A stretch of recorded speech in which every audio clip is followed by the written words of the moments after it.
Hello everyone. तो शुरुआत करते हैं रे ऑप्टिक्स के पार्ट का। और ये हमारा सेल्फ मेड कॉन्सेप्चुअल का नोट्स है। और आपको बता दें कि ये हमारा खुद का है। तो चलिए शुरू करते हैं। सबसे पहले बात करेंगे रे ऑप्टिक्स की। रे ऑप्टिक्स हमारा बहुत बड़ा पार्ट है। इसमें पहले हमें कुछ फॉर्मूले और ट्रिक्स देखने हैं। ठीक है, तो चलिए शुरू करते हैं। वीडियो छोटा ही होने वाला है, 10 मिनट के आसपास का वीडियो होगा। ओके, और इसका दूसरा part wave optics next video में।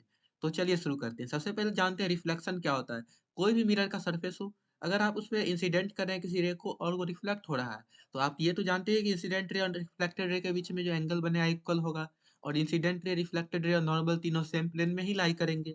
वो इसलिए क्योंकि यह तो लॉ ऑफ रिफ्लेक्शन था जिसे आपने शुरू में ही पढ़ा था।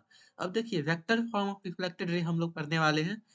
Vector form of reflected ray हम लोग इसलिए पढ़ने वाले हैं क्योंकि यहाँ पे हमें बेसिकली देखना है relation between unit vector of incident, reflected and normal. ठीक है ना। तो यहाँ पे जो हमने आई कैप, एन कैप और आर कैप लिखा है, उसे हम देखेंगे तो हम लोग यहाँ पे इसे लिख सकते हैं unit vector along incident ray, reflected ray and normal. ठीक है, तो ये हमारा डायरेक्शन को बेसिकली बताने का काम कर रहा है। अब वहीं पे अगर हम लोग बात करें तो ये हमारा रिलेशन कुछ ऐसा निकल के आता है। रिलेशन निकल के आता है हम लोग का रिफ्लेक्टेड रे का जो वेक्टर है, वो हम लोग का होता है incident ray minus 2 into incident dot N cap normal dot N. ठीक है, कुछ इस तरीके का। अब तो चलिए, तो अब हम लोग देखते हैं लेंथ ऑफ इमेज कितना हम लोग का मिनिमम हाइट होना चाहिए, या फिर बोले कितना मिनिमम लेंथ होना चाहिए हम लोग को इमेज को शो करने के लिए। तो मान लीजिए कि यहाँ पे कोई पर्सन है, ए पे है। ठीक है ना, तो यहाँ पे मानिए ये आई पॉइंट है इस पर्सन का। तो यहाँ से अगर हम लोग मिरर को h/2 हाइट पर रखेंगे, तो हमें जो है इसका इमेज इस पर्सन को पूरा दिखाई पड़ेगा।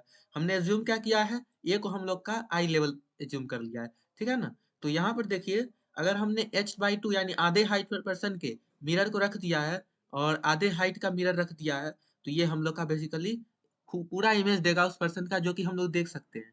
ठीक है ना। और दूसरा बात ये है कि हम लोग को कितना साइज चाहिए किसी भी मिरर का हम लोग को इमेज देखने के लिए। तो इसका जवाब है पॉइंट साइज चाहिए, छोटा सा पॉइंट साइज चाहिए। लेकिन हम लोग को फील्ड ऑफ व्यू नाम का भी कोई चीज होता है, इसीलिए हम लोग को मिरर h/2 लेना है।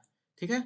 अब चलिए हम लोग आगे चलते हैं। एक और चीज बता दें कि ये जो है हम लोग का कॉन्ग्रुएंसी से आता है कि यहाँ पे एक ट्रायंगल बन गया, कॉन्ग्रुएंट हो गया।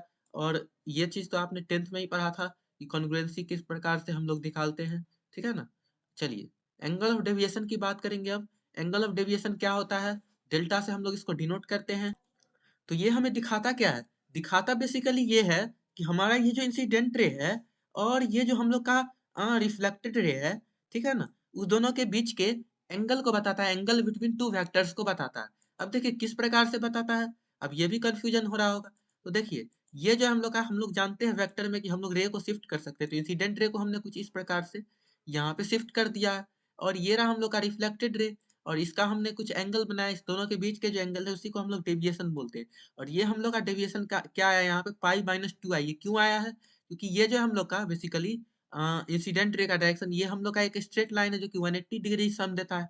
और तीनों का सम 180 होगा, तो फिर हम लोग delta plus 2i is equal to 180 लिखेंगे। 180 को हम लोग पाई बोलते हैं। तो डेल्टा इज इक्वल टू पाई-2i। और एक और बात बता दी, ये जो एंगल है, ये हमारा एंटी क्लॉकवाइज डायरेक्शन में एंगल मेजर किया गया है। अब बात करते हैं दो मिरर को जो हमने अलाइन कर दिया है वर्टिकली अपोजिट में। तो यहाँ देखिएगा, जब हमने दो मिरर को अलाइन कर दिया है, तो ये हम लोग का पहला मिरर है जो, और ये हमारा दूसरा मिरर है। दोनों के बीच में हमारा थीटा एंगल बन रहा है। अब देखिएगा, यहाँ से इंसिडेंट रे आ रहा है, ठीक है ना, और यहाँ से हम लोग का टकरा के वापस जा रहा है। तो हम लोग के पहले उसके बीच डेल्टा 1 बन रहा है। डेल्टा 1 आपको बता ही दिया डेल्टा क्या होता है। और आप यहाँ पे देख ही सकते हैं दूसरा डेल्टा, यहाँ डेल्टा 1 और डेल्टा 2, हम लोग का डेल्टा नेट क्या होगा, डेल्टा 1 प्लस डेल्टा 2 होगा। इस बात को ध्यान में रखें, क्योंकि डेरिवेशन करना पड़ेगा नहीं तो आपको इंसिडेंट रे, रिफ्लेक्टेड रे लेकर।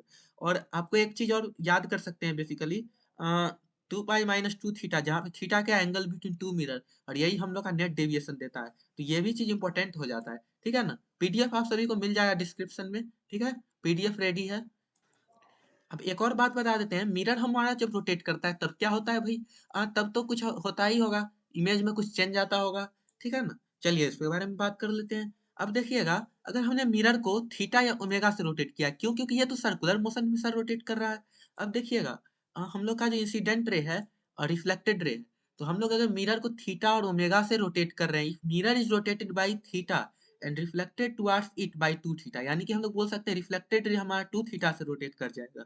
ठीक है, यहाँ पे जो रिफ्लेक्टेड रे है वो 2 थीटा से रिफ्लेक्ट कर जाएगा बेसिकली। ओमेगा क्या है यहाँ पे, एंगुलर वेलोसिटी है। ठीक है, चलिए चलिए अब आते हैं हमारे इमेज वेलोसिटी की बात पर।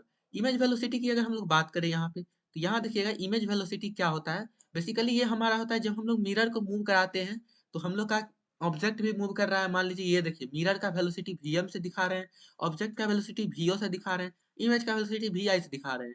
ठीक है ना, तो वीओएम क्या होता है, velocity of object with respect to mirror. और हम लोग इसको लिख सकते हैं negative times velocity of image with respect to mirror. अब क्यों लिख सकते हैं, अब इसका मैं आपको प्रैक्टिकल कारण बताता हूँ। ये रहा हम लोग का, मान लीजिए कुछ प्लेन मिरर टाइप का, मान लीजिए ये रहा हम लोग का कुछ प्लेन मिरर। भले ही ये प्लेन यहाँ पे दिख नहीं रहा है, लेकिन मान लीजिए प्लेन मिरर है। ठीक है, ये रहा हमारा प्लेन मिरर। अब यहाँ देखिएगा, अब हम लोग जब यहाँ पे किसी ऑब्जेक्ट को मान लीजिए रख देते हैं, और हम लोग ऑब्जेक्ट को रख के मूव करवाते हैं। मान लीजिए कि आपका ऑब्जेक्ट कुछ यहाँ से मूव किया है, ठीक है ना, v वेलोसिटी से। तो इसका मान लीजिए इमेज कुछ यहाँ पे बन रहा था प्लेन मिरर में, तो इक्वल डिस्टेंस पे ही इमेज बनेगा। ठीक है ना, तो मान लीजिए कि आपका जो इमेज है दरअसल वो यहाँ पे बन रहा था। ठीक है, इस एरिया पे बन रहा था। अब यहाँ से हम लोग क्या करेंगे, इसको देखेंगे, तो हम लोग को क्या पता चलेगा कि हम लोग का जो ऑब्जेक्ट जितना स्पीड से मूव कर रहा है, उतना ही स्पीड से हमारा इमेज भी मूव कर रहा है। तो यही कारण है। और हम लोग जानते हैं कि ये हमारा अपोजिट डायरेक्शन में मूव कर रहा है। ठीक है ना, अपोजिट डायरेक्शन में जब मूव करेगा, तो हमारा यहाँ पे नेगेटिव साइन के साथ हम लोग इसको लेंगे, क्योंकि ये तो वेक्टर क्वांटिटी है। और हम लोग इसको लिख सकते हैं VO, velocity of object with respect to mirror, velocity of object minus velocity of mirror is equal to minus time velocity of image with respect to mirror, यानी minus time velocity of image minus velocity of mirror. अब यहाँ से हमारा velocity of image आ गया 2 into velocity of mirror minus velocity of object. ये हमेशा relation है, आप इसे याद कर लें। और एक और चीज आपको बताना चाहेंगे, अब ध्यान से सुनिएगा इस बात को, कि जब हम लोग मिरर को कुछ भी वेलोसिटी देते हैं, तो हम लोग का जो ऑब्जेक्ट और इमेज है ना, उसको अगर स्टिल रख के भी वेलोसिटी देते हैं, तो इमेज हमारा टू भी वेलोसिटी से इधर मूव कर जाएगा। ठीक है ना, आपको इस बात को ध्यान में रखना है। डिटेक्शन की पता तो हम खुद ही कर लेते हैं। अब देखिए अलग अलग टाइप के मिरर होते हैं। यहाँ देखिएगा कुछ मिरर के टर्म के बारे में बात करेंगे। आर हम लोग का क्या होता है, रेडियस ऑफ अपर्चर है। यहाँ पे अपर्चर यानी कि अपर्चर एक ऐसा पार्ट है जो कि हम लोग ब्लजिंग सरफेस को आउट किए हैं किसी भी स्फीयर में से। ठीक है ना, तो ये रहा हम लोग का कुछ रेडियस। और ये देखिएगा बड़ा आर क्या है, हम लोग का जो सेंटर है, सेंटर से दूरी है बेसिकली। किसी भी कर्वेचर से जो काटा हुआ पार्ट है, उसकी दूरी के बारे में हम बात कर रहे हैं। अब यहाँ पे सी हम लोग का सेंटर ऑफ कर्वेचर होता है, आर रेडियस ऑफ कर्वेचर होता है। अब एक चीज जो हम लोग देखते आ रहे थे, कि हम लोग कभी भी पैरेक्सियल रे की बात कर रहे थे। पैरेक्सियल रे कहने का ये मतलब है कि हम लोग का जो रे होता था, प्रिंसिपल एक्सिस के बिल्कुल पैरेलली पास कर रहा होता था। और तभी हम लोग फोकल लेंथ बाई 2 लिखते थे, रेडियस ऑफ कर्वेचर का आधा लिखते थे हम लोग फोकल लेंथ को। और बेसिकली हम लोग का P F is equal to आ जाता था R minus R by two sec theta. ये हम लोग का जनरल फॉर्मूला है, जो कि ट्रिग्नोमेट्री के डेरिवेशन से आया है। ठीक है ना, यहाँ पे टेन थीटा लगा लगा के डिवाइड कर करके आया।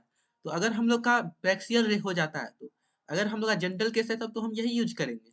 Are minus R by two sec theta ही हम लोग का फोकल लेंथ है, पी एफ हम लोग का फोकल लेंथ है यहाँ पे।